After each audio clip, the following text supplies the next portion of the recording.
பார்க்கக்கூடிய அனைவருக்குமே என்னுடைய வணக்கம். இன்னைக்கு நாம இந்த வீடியோல என்ன பார்க்க போறோம்னா, சில maths question previous year question பேப்பர்லேருந்து பார்க்கலாம்.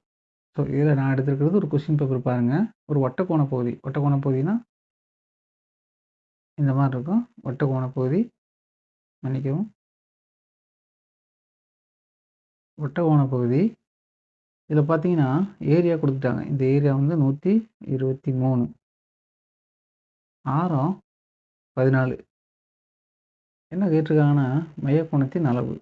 அப்போ அதுக்கான ஃபார்முலா வந்து பார்த்தீங்கன்னா, அதாவது இந்த வில்லோட formula equal to 123.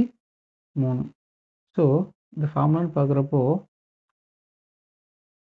Theta by 360 into by r square, இதுதான் இதோட ஃபார்முலா.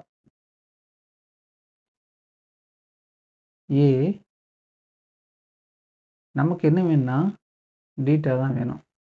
இப்போ பொதுவாக என்ன பண்ணுவாங்கன்னா, இந்த எல்லா வேலையும் இங்கே கொண்டு வந்து வச்சுட்டு அதை சிம்பிளிஃபை பண்ணுவாங்க. நம்ம அந்தளவுக்கு பண்ண வேண்டிய அவசியம் இல்லை. ரொம்பவே சிம்பிளாக ஆப்ஷன்லேருந்தே பண்ணிடலாம்.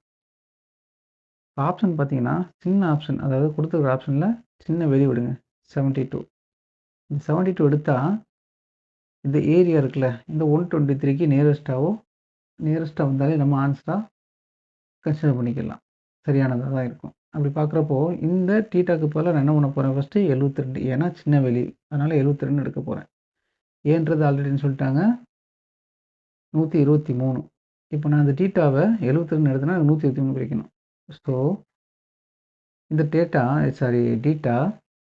72 பை 360 டிகிரி இன்ட்டு பையை நம்ம அப்படியே வச்சுக்கலாம் இன்ட்டு ஆர் ஸ்கொயர்டு என்ன 14 ஸ்கொயர். இந்த 360 இதையும் நம்ம கேன்சல் பண்ணலாம். அதாவது 1 time 36, 2 time 72. So 2 into 2/10 into pi இது வந்து 196 வரும்.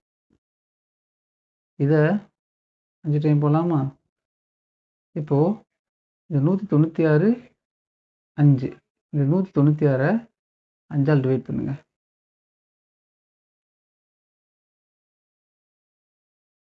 3 5 15. ஸோ 3 5 15. பேலன்ஸு 4. 4னா 46 இருக்குமா? 5ஆல் பார்த்தோம்னா 9 45.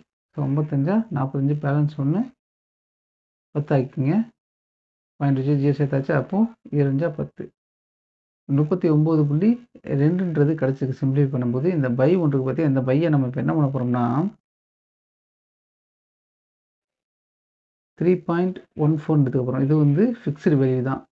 இன்ட்டு இங்கே என்ன எடுத்தோம் 39.2. இதை ரவுண்டாக எடுத்துக்கோங்க, 40ன்னு பார்த்துக்குங்க.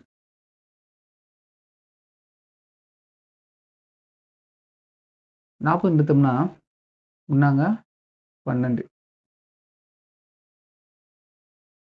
அதாவது நான் ரவுண்டான நம்பர் தான். புள்ளி 14 தானே, இதில் புள்ளி எதையுமே நான் கணக்கு பண்ணலை. ஆன்சர்ஸ் எல்லாமே ரொம்பவே வந்து டிஃப்ரெண்ட்டாக இருக்கிறதுனால நம்ம ரொம்ப நியரஸ்ட்டாக எடுத்தாலே போதும். நமக்கு என்ன வேணும், 123 வேணும். அதான் 123 பக்கமாக வருது. இதை பாயிண்ட் இதை விட்டுருங்க. 40 × 3 120 வருமா? அப்போது இங்கே 14 இருக்குது, பாயிண்ட் 14 இருக்குது. அதனால் இன்னும் இங்கே வேல்யூவல் வரும். அப்போது இந்த 120ன்றது அவங்க கொடுத்த ஏரியா 123க்கு ரொம்பவே பக்கமாக இருக்குது. அதாவது ரொம்ப நியரஸ்ட்டாக இருக்குது. அதனால் 72 சரியான ஆன்சர். ஒருவேளை 72க்கு வரலைன்னா அந்த வேல்யூ இன்னும் எக்ஸ்ட்ரா ஆகுதுன்னா எந்த ஆன்சர் எந்த வேல்யூவுக்கு பக்கத்தில் இருக்குன்னு நம்ம பார்த்துக்கலாம். 72 இல்லை, 72க்கு அடுத்து உள்ள வேல்யூவாக இருக்கலாம். அல்லது 72 விட கம்மியாக இருந்துச்சுன்னா அதுக்கு கம்மியாக உள்ள வேல்யூவை நாம் எடுத்து போட்டுக்கலாம். ஒரு எமர்ஜென்சிக்கு இந்த மாதிரி நம்ம ஃபாலோ பண்ணோம்னா ஈஸியாக பண்ணலாம். நான் இப்போ சொல்லும்போது கொஞ்சம் பெருசாக இருந்திருக்கும். பட் ரொம்பவே சிம்பிளான விஷயம் தான். கண்டிப்பாக ப்ராக்டிஸ் பண்ணுங்கள், ஆன்சர் பண்ணலாம்.